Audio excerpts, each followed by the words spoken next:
Hey everyone, welcome to Founders 365 with me, Steven Haggerty. Today, I'm joined by Dan Hogan, co-founder of Ember. How are you today, Dan? I'm good, thanks, Steven. Yeah, thank you very much for having me. No, thank you for being on the show. First and foremost, for those people that don't know what Ember is, let's just throw them into the deep end and get them knowing what it is.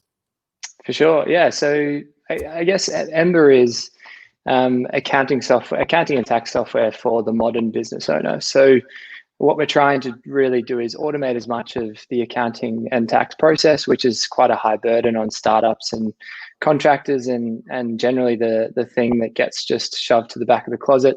And really just building a UX first software that allows business owners to actually understand what they're doing with their accounting and tax, rather than having to rely on their accountant and a sort of archaic back and forth and old systems. So yeah, that's it in a nutshell. I mean, it's perfect because I'm pretty sure every business owner that I've ever spoken to, accounting is usually one of the biggest pain points they have in their business. Exactly. And yeah, I mean, with the way technology is at the moment, a lot of the main providers were really built in the web age. They were built for accountants in mind, rather than the actual business owner. Mm-hmm. So I guess what we're really trying to do is build something built for the business owner first, and allow them to actually understand and give them key insights into the actual accounting world without using jargon like debits and credits and accounts receivable and accounts payable, and trying to bring it into the modern age, basically. Humanizing it. Exactly. Yeah, definitely. Humanizing it by putting a load of AI into it. That's right. Always the way. AI sits behind the scenes. So. Yeah, exactly. Let's go back in time then, because your background is you trained up with Deloitte, and I'm guessing you were working with them for a while. But what made you go from one of the big four to go and actually, I want to throw my stable future away and start Ember? The path to partnership. The Yeah, suit and tie was waiting for you. Exactly. Yeah, I mean, like nothing bad against my sort of big four past. I believe it really has sort of given me the knowledge that I have today in order to actually do something like this.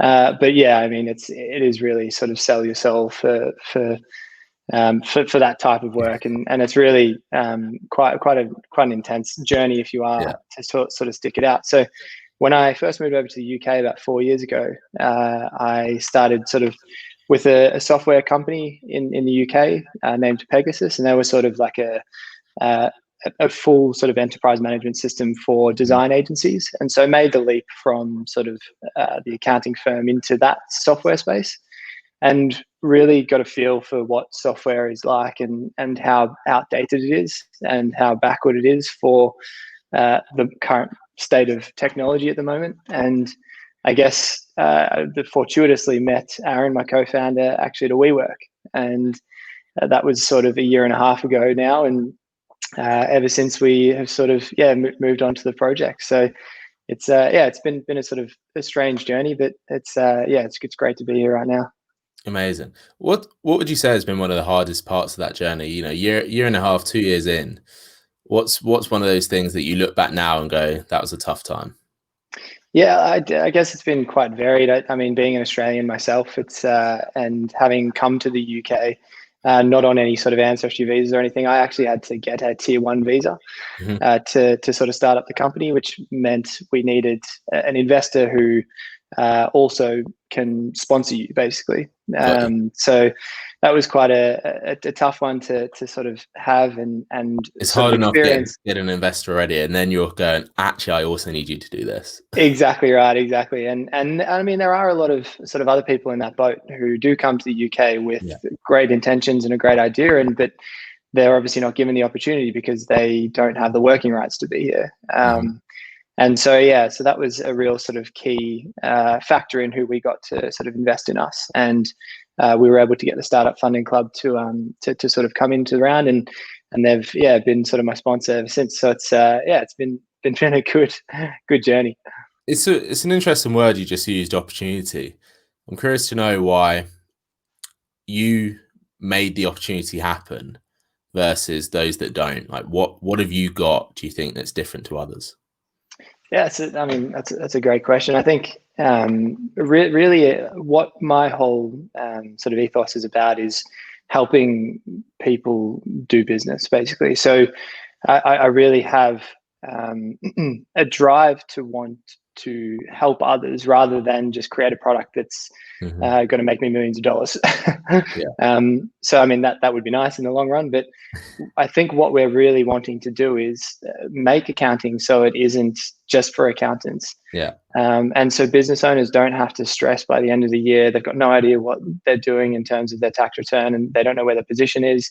They haven't been filing their monthly RTI. Like, all of that stress that comes alongside with business administration just needs to not be a thing. It needs to be something that business owners don't think about in order to make the jump into creating their own startup or doing their own thing.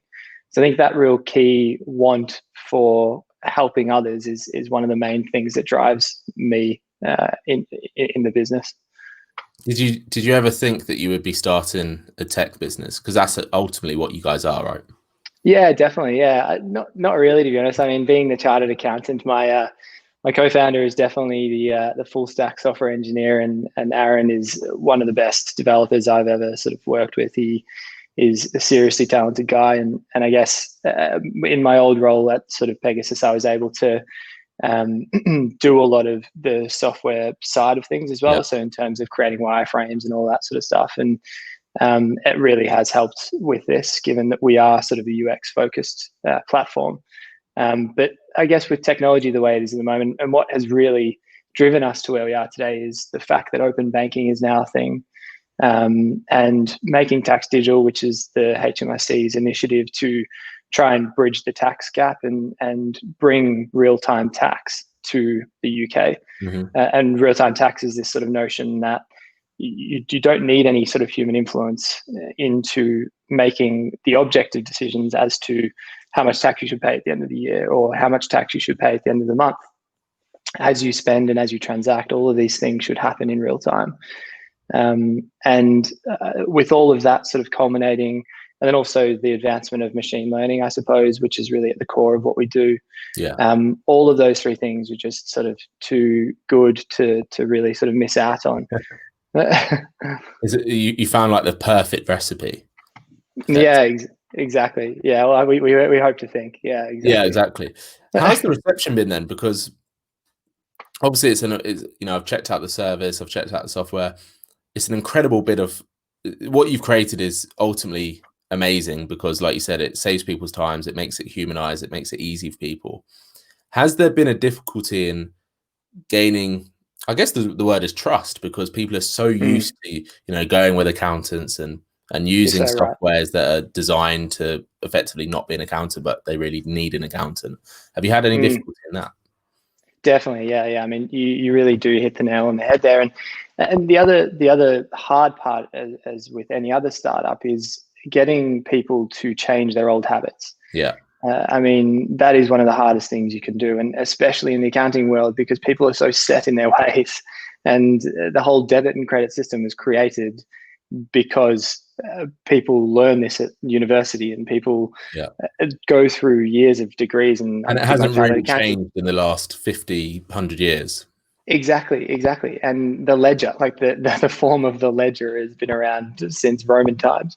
And we have still been using that functionally in our accounting software, which just is mind-blowing to think, because I mean, like, everything in the back end just doesn't need that. So there is a real resistance to change, I think, in the older school of thought. But I think what we're really targeting are the new business owners and the business owners of tomorrow, and the modern owners. Exactly right. Yeah. So, and I mean, things just work so much easier when it is on open banking, and open banking is a really interesting one to really bring us into the future.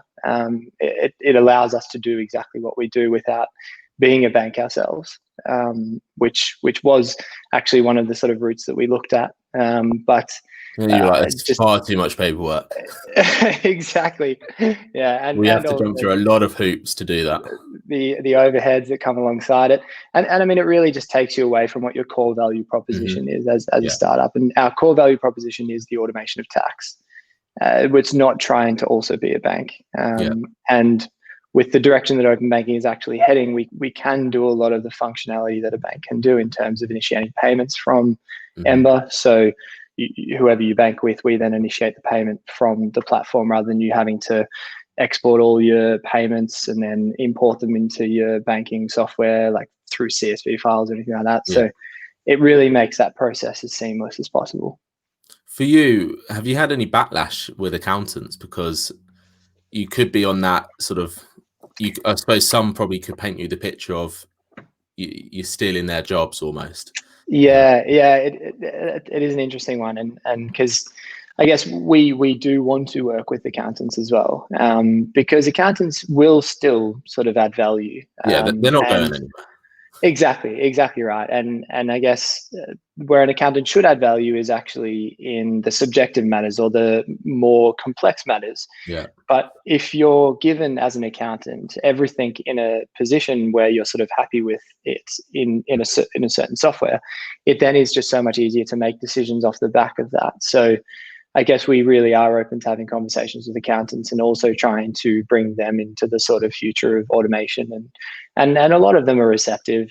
The biggest problem that we're sort of finding is that it is hard for them to then move their entire sort of book from, say, Xero or Free Agent or QuickBooks or something like that across to Ember, because their people are trained in Xero, their people are trained in Free Agent, and I guess it's really just to try and say that we're working actually on something at the moment which will just try and also bring them extra work rather than having to sort of move their entire accountant books over to us. So we're hoping that should open up a few doors with them.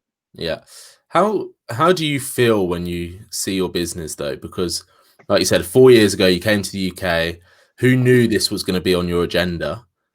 When you look at it now and it's got substance, it's got users, it's got traction, it's got funding, all these amazing things that have happened, that must make you just smile every day.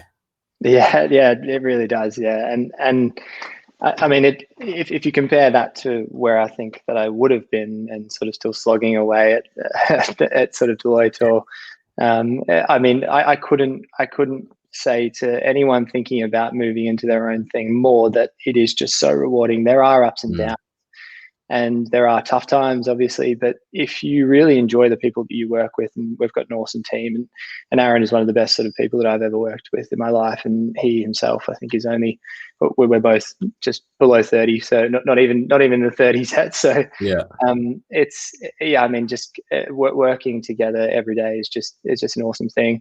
It's been a little bit sort of challenging with sort of COVID-19, obviously, and the dreaded word that you probably gets brought up every time in your conversations. But I mean, just but the sort of development of the junior members of the team, and there's quite a breakdown in sort of not communication, because you obviously use Slack and we have the best sort of tools that you can, but it's just not being next to someone and not being able to just sort of tap them on the shoulder and say, Aaron, can you help me with this for a second?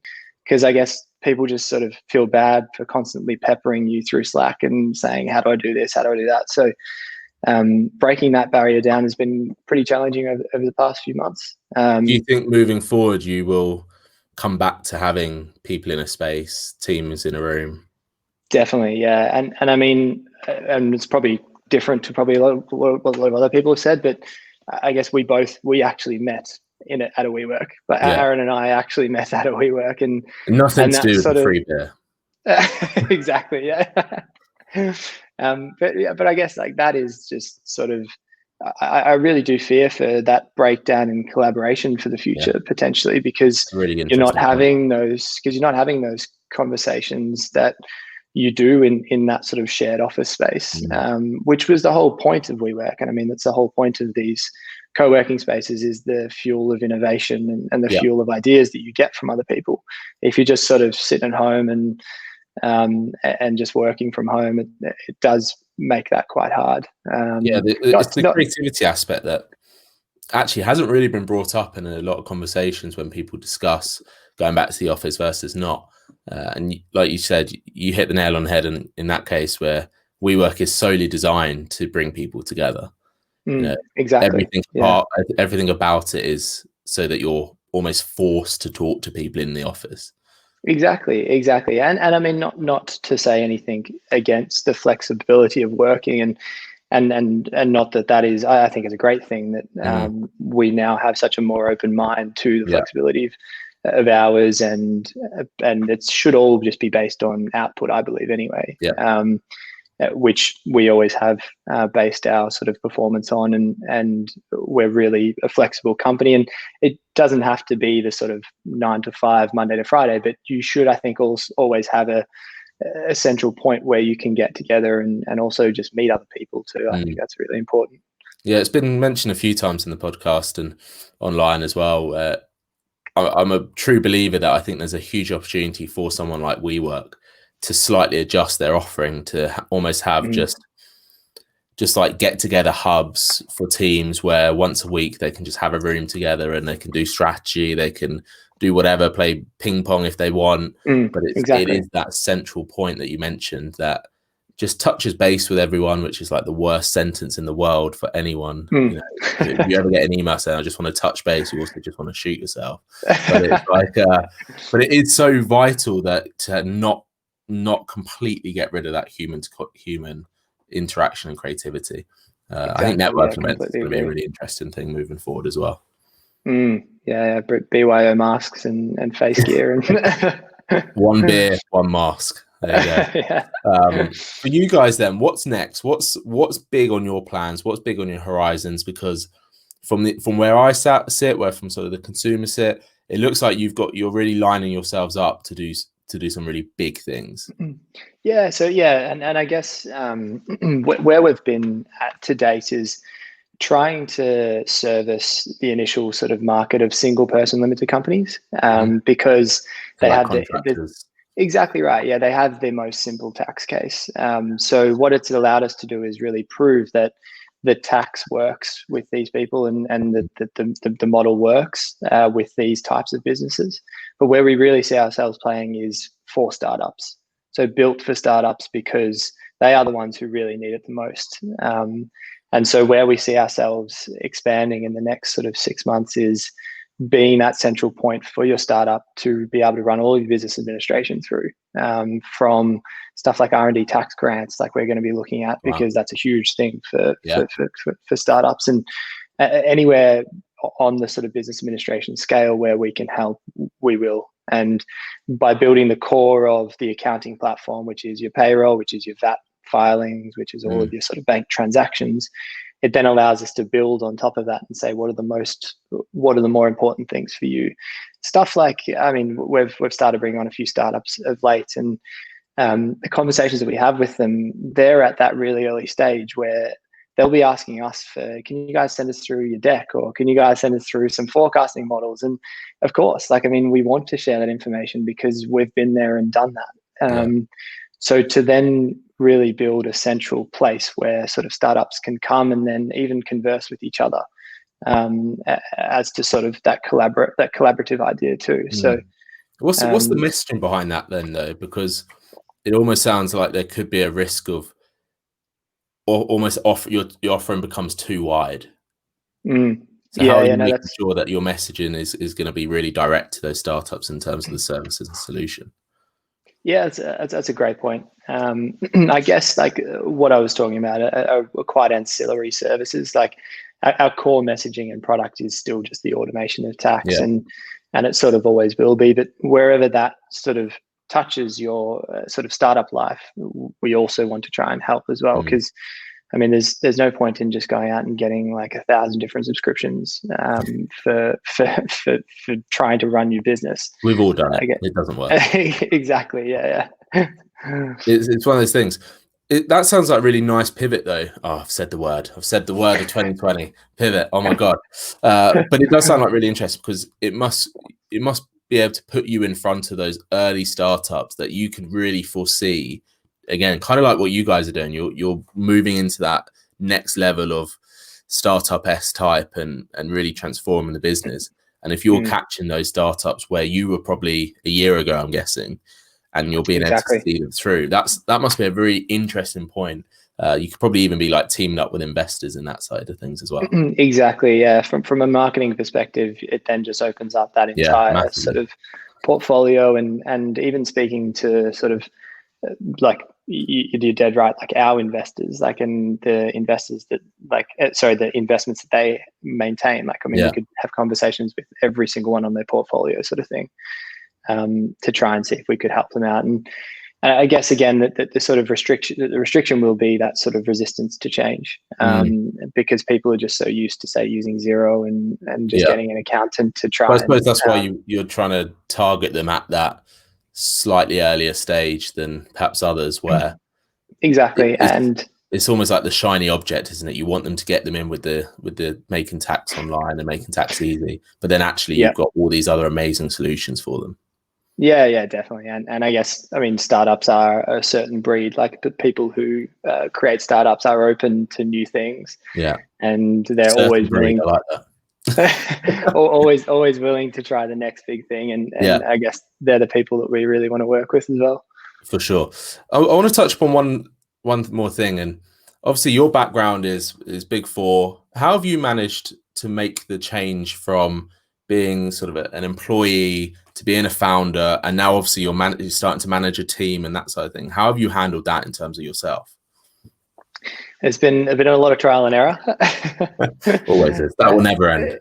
Exactly. Yeah. And I think, to be honest, a really tough part of the job is hiring, and trying to find the best people to work with you who sort of give as much as you do. I think you sort of, I mean, I know I fall down in some situations where I'm just sort of expecting too much from an individual employee, potentially, because I expect them to give the same level that I give, but the level that I give is potentially a little bit unhealthy, sort of thing. So it's, you shouldn't be expected to work till all hours of the night and over weekends and all of that sort of thing. So I guess it's really managing your own expectations and also trying to build into more of a sort of leader rather than a doer. But I guess the stage that we're at, I mean, we are all hands on deck.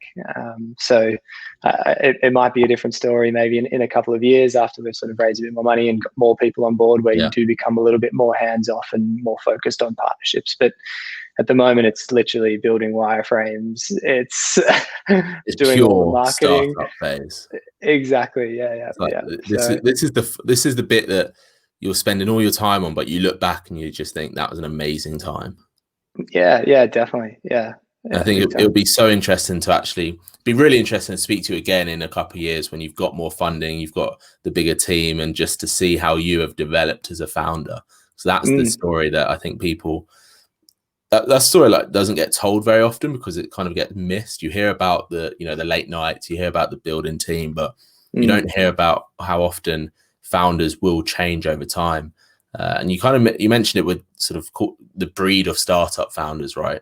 And I think one of the hardest things for them to do is to remember that actually the people they hire aren't often entrepreneurs. They're very different sort of people, which is why a lot of people can't handle working in a startup, because it is late nights. It is all systems go until you get to that certain stage. But it sounds like a super exciting time for you guys anyway. Yeah, definitely. Yeah, no, it's awesome. Yeah. My final question to you is, from your experience in the last 18 months, 2 years of focusing on this, what would be some of your takeaways, say 2 or 3 takeaways that you would be able to give to another founder that is probably at the same sort of stage or maybe a little bit earlier? I think persistence is the key. And because you could be sort of going through a funding round and you might have some serious lows where you're constantly sort of getting rejection and people are coming to you saying it's too saturated, the market, you don't have the right offering. There's so many different elements that come with that whole funding process. And I think if you just persist and really believe in what your core goals are, so you should always have a mission. You should always be trying to get to somewhere. So if everything that you're doing in the meantime gets you to that place, and that place hasn't changed, then I think that is the main point of it. If the way you get there changes along the way, that's fine. I mean, you mentioned it before, pivots. But as long as that sort of main goal that you're trying to reach is still the same, I think that's really what you need to keep in the back of your mind every time you get rejected and every time you sort of have one of those low points. Yeah, it's okay to tweak things. Exactly, completely. And I think you sometimes just you have funnel vision sometimes too much, and you just try and sort of do the one thing because that's what you think is the right thing to do. But I mean, it's really, you don't know what the right thing to do is until people are actually using it, until people are actually telling you whether it's the right thing. For sure. So I think a lot of people struggle with that though, you know, having that, the end goal, and they've almost pre-assumed the one way that will get there. And you know, when you start speaking to investors, or you speak to mentors, or you go to networking events and start speaking to like-minded people, and actually you start thinking, oh no, there is another route to get there. That's a real challenge for some people.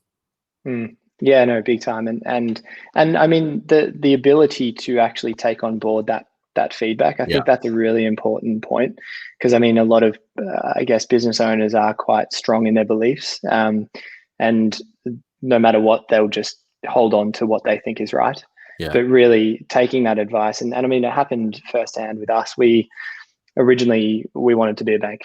That was one of the things I was saying. Like we thought, oh, you could just be a bank, and you can, you can all exactly, and I mean, we ran with it for quite a while, and all the sort of feedback that we had from investors was, it's too much overhead. It's not your core value proposition. There's just, so we took all of that feedback on board and really went back and thought maybe it isn't the right thing to do. And maybe with the way that open banking is going in the direction that it's heading, it's just pointless then to also be a bank and force people to move from their current banking providers. We also shut off that entire, would have to be very good for people to move away from like Starling or Monzo. Exactly, and we also shut off that entire market. So I mean, people who do bank with Starling and Revolut, who are the founders that we actually want to work with, if we were to say, oh, actually you have to move over to us as a bank as well, then it really closes that conversation. So that ability to adapt and take feedback on board is a really important one as well. Really good. Listen, Dan, I've thoroughly enjoyed this conversation. I think you've really created an amazing product, amazing solution. And like I said, I'm really looking forward to just seeing how you guys grow. And I'm sure after all this, we can actually meet the team and all that kind of jazz. That sounds great. Thank you so much for your time, Steven. No, thank you. One last question. How can people find out more about it? Jump on ember.co. Easy. Boom. Done. Exactly. Startup, you've got the .co. Yeah, .co. Yeah, exactly right. Every time we try and explain it, doesn't make sense to people, but So it's like .com. No. .uk. Yeah. No. Just .co. Basically, if anyone asks that question, you should just go, actually, never mind. You're not our client. You're not cool enough. But no, Dan, thank you so much for coming on. Thank you so much for being here. And I do, like I said, I thoroughly look forward to seeing how you guys grow. Cool. Thank you very much. Cheers, thanks everyone for listening and watching. This has been Founders 365.